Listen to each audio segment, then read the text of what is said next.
আপানজাদ আপনার সংজ্ঞার যোনি থেকে জলের এক ফোয়ারা বের হতে দেখতে চান, তবে আপনাকে আপনার সংজ্ঞার রাত সংবেদনশীল অংশকে আদর করতে হবে।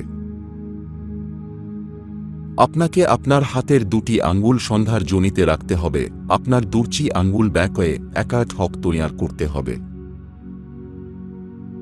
যার অধানে যোনিতে লিঙ্গ একেশ খুব ভালোভাবে ঘটে এবং এতে কোন সমস্যা হয় না এবং সঙ্গম প্লাটফা এটি উপভোগ্য।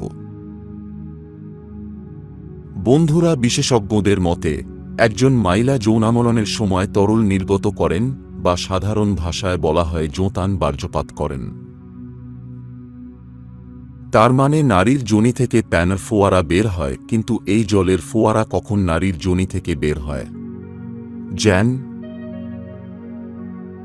আপনি আপনার সংজ্ঞার যোনির ভিতরে 2 থেকে 3 হাত গভীরতায় এই আতঃসংবেদনশীল অংশাক পাবেন। নেক্সট, আপান দানাদার গঠন অনুভব করবেন, এটি একটি আতঃসংবেদনশীল মাইলাদের অংশ। মনে রাখবেন, আপনাকে এই কাজটি সহজে করতে হবে যাতে বোঁস বা কম ঘর্ষণ না হয়। এটি করার 2 থেকে 2-5 মিনিটের মধ্যে আপান দেখতে পাবেন আপনার সংজ্ঞার যোনা থেকে জুলের একাট শক্তিশালী ফোয়ারা বেরোয় আসছে।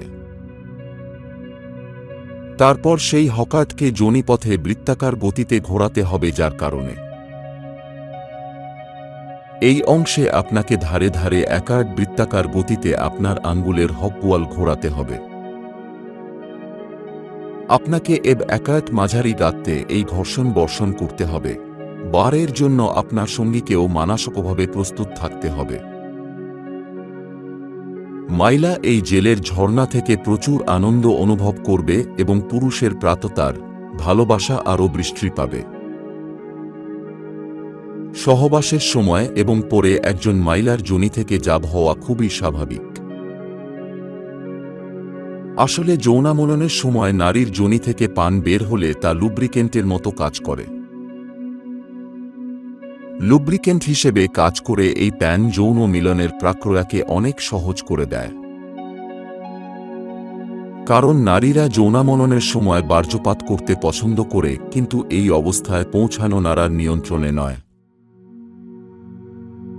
যৌনামলনের সময় যোনি থেকে নির্গত এই পান লুব্রিকেন্টের মতো কাজ করে, যা যৌন মিলনের প্রক্রিয়াকে সহজ করতে সহায়ক। এরকম আরও তথ্যপূর্ণ ভিডিও পেতে আমাদের চ্যানেলটি সাবস্ক্রাইব করুন এবং বেল আইকনটি চাপুন। ধন্যবাদ বন্ধুরা।